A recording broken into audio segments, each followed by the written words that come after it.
일제강점기 시절 우리나라를 위해 목숨을 바친 독립운동가들. 그 가운데 백범 김구 선생, 도산 안창호 선생, 윤봉길 의사와 어깨를 나란히 했던 독립운동가. 춘산 이유필 선생을 알고 계십니까?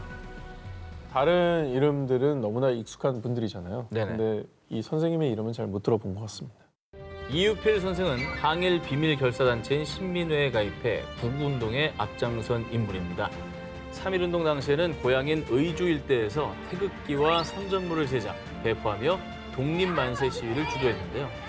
하지만 이로 인해 조선 총독부에서 수배령이 내려지자 상해로 망명을 하게 됩니다. 이후에 이유필 선생은 상해 대한민국 임시정부에서 내무국 비서국장을 역임, 조국의 독립을 위해 한 몸을 다 바쳤습니다. 정말 존경스러운 분인데 또 이렇게 훌륭한 분을 우리가 잘 모르고 있었다는 것도 정말 반성이 되네요. 그러게요. 왜 이렇게 이름이 안 알려지신 거죠? 자, 이유필 선생의 이름이 이렇게 후대에 널리 알려지지 않은 이유. 1932년 4월 윤봉길 의사가 일본군 지휘부를 향해 수통폭탄을 던진 그날 윤봉길 의거를 사주한 죄목으로 이유필 선생은 일본 헌병대에 쫓기기 시작했습니다. 결국 1년 뒤인 1933년 3월 9일 이유필 선생은 일본 헌병대에 체포됩니다. 그런데 한 달 뒤 이유필 선생은 바로 풀려납니다. 왜 벌써 풀려났지? 혹시 이유필 선생이 자수한 건 아닙니까? 임시정부 관계자들은요, 독립운동계 거물이었던 이유필 선생이 너무 빨리 풀려나자 그가 변절을 한 거 아닐까 의심을 했고요. 급기야 이유필 선생이 체포된 게 아니라 자수를 했고 독립운동가들의 기밀을 제보한 대가로 풀려났다는 소문이 떠돌았습니다. 결국 임시정부에서 이유필 선생을 제명하고 마는데요. 아니 어쩌다가 변절자라는 누명을 쓰게 된 거예요? 사실 이유필 선생을 체포했던 일본 헌병대는요, 혹시 문제가 생길 수도 있으니 자수했다고 소문을 퍼뜨리자고. 중국 국적을 가지고 있었던 이유필 선생을 체포하는 것은 국제관례상 국권 침해였기 때문에 이유필 본인이 자수했다라는 거짓 소문을 퍼뜨린 겁니다. 그리고 대한민국 임시정부를 와해시킬 목적으로 이유필 선생에게 변절자란 누명을 씌워 일부러 일찍 석방했던 것이었습니다. 이 사실은 광복 후 수십 년이 지난 1990년 아주 중요한 사료가 발견되면서 밝혀졌는데요. 일본 외무성의 극비 문서에 이유필을 처벌하는 것보다 차라리 석방하여 이를 이용하면 도리어 한국 통치상 유리하다라는 문구가 발견된 것입니다. 사실 독립운동가는 모든 걸 걸고 운동하시는 분이잖아요. 이런 사람한테 변절자, 이 누명을 쓴다는 건 이거는 모든 것을 뺏는 것과 똑같은 겁니다. 결국 이유필 선생은 1945년 눈을 감고 말았습니다. 뒤늦게나마 이유필 선생의 친일 누명이 벗겨진 후 그의 아들은요. 아버지는 죽는 날까지 자신의 명예보다 조국에 대한 걱정뿐이셨습니다. 1996년 7월 27일 밤 미국 조지아주 애틀랜타시에서 세계 스포츠 대회 개최 기념 심야 콘서트가 열렸습니다. 수만 명의 인파가 경기장에 몰린 이곳에서 갑자기 폭탄 테러가 발생. 하지만 한 영웅의 발빠른 대처로 큰 인명 피해는 막을 수 있었습니다. 근데 폭탄 테러를 어떻게 한 영웅이 막았죠? 폭탄 테러로 인한 대참사를 막은 영웅은 행사 임시 경비 요원이었던 리차드 주얼이었습니다. 여기 공연장 안에 폭발물이 있는 것 같아요. 그는 객석에 버려져 있는 초록색 배낭을 의심, 곧장 보안부서에 연락을 취한 뒤 현장 주변 시민들을 대피시켰고요. 그가 연락하고 13분 뒤 실제로 초록색 배낭이 폭발, 테러가 발생했습니다. 만약 리차드 주얼이 사람들을 대피시키지 않았다면 사망자는 수백 명, 아니 수천 명 이상으로 늘어났을 수도 있었던 상황이었습니다. 그 가방을 그냥 별거 아닌 것처럼 무시했다면 어떤 끔찍한 결과가 있었을지 상상도 하기 싫네요. 사건 직후 그는 시민들의 목숨을 구한 히어로, 영웅으로 칭송받았는데요. 그런데 테러 사건을 조사하던 FBI가 가장 유력한 테러 용의자로 리차드 주얼을 지목한 것입니다. 이것도 무슨 소리입니까? 자석극이었던 거야. 세계 스포츠 대회 100주년 기념 현장에서 벌어진 테러라 전 세계 이목이 집중된 상태. FBI의 명예가 걸려있는 상황 속에서 심리 분석관은 당시 유행하던 프로파일링 기법을 사용했습니다. 폭탄 테러는 영웅 대접을 받고 싶었던 인물의 자작극일 가능성이 높습니다. 라고 발표했고요.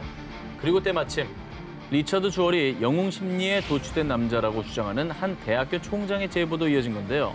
이에 언론에서는 확인도 안 하고 폭탄 테러가 리처드 주얼의 자작극이라 보도. 아이고. 영웅으로 칭송받던 리처드 주얼은 순식간에 극악무도한 테러범이 된 겁니다. 갑자기 뒷목이 땡길라 그래요, 지금. 이에 사람들은 수많은 사람을 사지로 문 잔혹한 테러범을 체포하라! 라고 비난을 퍼부었습니다. 오늘 주제가 또 주제인지라 정말 테러범이었다면 용서 못할 일이기도 하지만 이것도 누명이었다면 또 가슴 아픈 상황이잖아요. 당시 FBI가 사용하던 프로파일링 기법은 심리 분석관의 직감에 의존하는 경우가 많았습니다.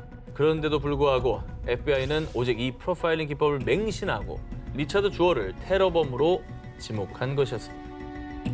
당시 FBI는 2달여 동안 그의 집을 2차례나 압수수색, 24시간 밀착 감시하기도 했지만요. 리처드 주얼이 테러범이라는 결정적 증거는 발견하지 못했습니다. 결국 1996년 10월 28일 리처드 주얼은 무혐의 처분을 받고 사건 발생 7년 뒤인 2003년 진범인 에릭 루돌프가 잡히고 나서야 비로소 악몽 같았던 7년간의 누명이 벗겨졌습니다. 하지만 누명을 썼던 당시 받은 정신적 충격으로 트라우마가 생겨 대인 기피증에 시달렸고요. 결국 그는 스트레스로 건강이 악화돼 2007년 44세 나이에 심장병으로 짧은 생을 마감했습니다.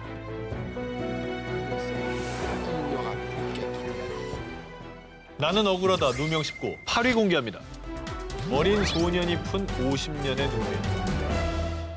제2차 세계대전이 막바지로 접어들던 1945년 7월의 어느 날 원자폭탄의 원료를 옮기라는 미 해군의 비밀 지령을 받게 된 미 해군 순양함 인디애나폴리스호.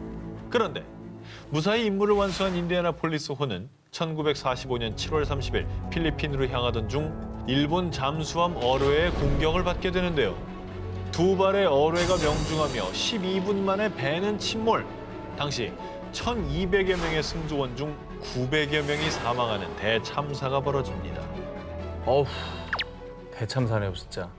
인디애나폴리스호의 참사 소식이 알려진 후 미국 여론이 들끓기 시작했는데요. 남은 생존자들과 함께 구조된 이 배 책임자 맥베이 함장은 작전에 실패한 사령관이자 수백 명 청년들의 목숨을 지키지 못한 대역 죄인이 됐고요. 미 해군은 이 사건의 책임을 묻기 위해 맥베이 함장을 군사재판에 회부. 그는 유죄 판결을 받고 결국 불명예 제대를 하게 됐습니다. 하지만 전역 후에도 갖은 비난을 받던 맥베이 함장은 결국 1968년 스스로 생을 마감했습니다. 결국에는 이걸 미안함을 갖고 사시다가 이걸 극복하지 못하시고 극단적인 선택을 하셨던 거잖아요. 맥베이 함장이 사망하고 30년이 지난 1998년 이 사건은 한 소년에 의해 새로운 국면을 맞이하게 됩니다. 학교 숙제로 인디애나폴리스호 사건에 대해 조사하던 헌터 스콧. 이 소년은 2차 세계대전에서 침몰한 미국 전함들 가운데 맥베이 함장만이 군사재판에 회부됐다는 사실에 의문을 가지고 생존자 154명을 인터뷰했습니다. 어머나, 12살이? 사건 당시 맥베이 함장은 배가 침몰한 직후 미 해군에 구조 신호를 보냈지만요. 통신수신소의 당직 사관이 술에 취해 자느라고 구조 신호를 감지하지 못했고요. 또 다른 수신소는 일본 해군의 계략이라고 판단해 구조 신호 자체를 무시했던 거였습니다. 일본의 계략이라고 의심이 돼도 더블 체크를 해야 될 거 아니에요. 그러니까 연락을 한번 취했을 때 딱 받았을 때 아니면 바로 나가야지 구하러. 배가 침몰한 지 3일이 지나도 구조대는 오지 않았고요. 구조를 기다리는 4일 동안 저체온증, 심한 탈수로 많은 이들이 바다 위에서 처참히 목숨을 잃을 수밖에 없었던 겁니다. 누군가 잘못했다는 걸 은폐하기 위해서. 그러니까 함장 한 명만 욕하면 다 묻을 수 있거든. 그렇지. 결국 맥베이 함장은 유죄 판결을 받은 지 55년 만인 2000년이 돼서야 오명을 씻을 수 있었고 뒤늦게나마 명예훈장을 받게 됐습니다. 나는 억울하다. 누명 19 7위를 공개합니다. 미국에 에이즈를 준 남자. 1980년대 전 세계를 공포에 떨게 한 질병 에이즈. 치료제 없는 불치의 감염병이라는 이미지로 사람들은 에이즈 환자와 단순 접촉만 해도 감염되는 것이라고 생각. 에이즈에 대한 공포는 극심했습니다. 그때는 에이즈 환자랑 악수만 해도 감염된다고 그랬어요. 말만 해도 감염된다고 그랬어요. 맞아요. 원래는 아니잖아요. 전혀 아니죠. 자, 그런데 말입니다. 에이즈에 대한 오해로 한 남자의 인권이 말살되는 충격적인 사건이 있었습니다. 1980년대 초 미국 내 에이즈 환자가 확산되자 미국 질병통제예방센터 조사단은 미국 내 처음 에이즈 증상이 나타난 시기를 1981년으로 의심, 에이즈의 원인이 되는 HIV 바이러스의 근원을 찾아 나섰는데요. 에이즈 증상 중 하나인 악성 종양, 이 카포지 6종에 대한 역학조사 중 각기 다른 세 곳에서 온 남성 3명이 게탄 듀가스라는 남성과 성관계를 가졌다는 공통점을 발견.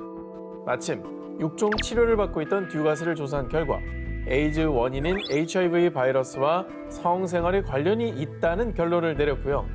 보고서의 환자가 캘리포니아 외부에 거주한다는 뜻의 약어 Out of California의 첫 알파벳 O를 입력했습니다. 그런데 이 보고서가 공개된 후 사람들은 미국에 에이즈 콜럼버스가 나타났다. 듀가스는 미국에 에이즈를 퍼뜨린 악마다. 라며 듀가스를 비난했는데요. 자, 그 이유가 무엇이냐? 자, 보고서에 약어로 쓰인 알파벳 O를 한 과학 문헌에서 숫자 0으로 잘못해서 이로 인해 질병의 최초 감염자라는 뜻의 페이션트 제로라는 말이 만들어졌고요.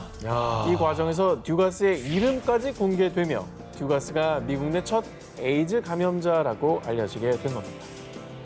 아니 5와 0이 헷갈릴 수 있죠. 근데 그래도 저렇게 말하려면 체크를 안 했다는 얘긴데. 와 저건 너무 엄청난 일이잖아요. 결국 듀가스는 세간의 갖은 비난을 받다가 3년 뒤인 1984년 에이즈 합병증으로 쓸쓸하고 불명예스러운 죽음을 맞이했습니다. 자, 그런데 듀가스가 세상을 떠난 지 32년 후 충격적인 반전이 일어났습니다. 2016년 새로운 질병 연구를 위해 모인 연구팀은 과거 1978년과 1979년 B형 간염 검사를 위해 동성애자 남성들에게서 채취한 2,000개 이상의 혈액 샘플을 분석. 1970년대 샘플 중 이미 HIV의 발생률이 높았다라는 사실을 캐치했는데요. 그러니까 게탄 듀가스가 에이즈를 퍼뜨렸다고 알려진 1981년보다 이전인 1970년대 이미 에이즈 감염자들이 있었다라는 사실이 밝혀진 겁니다.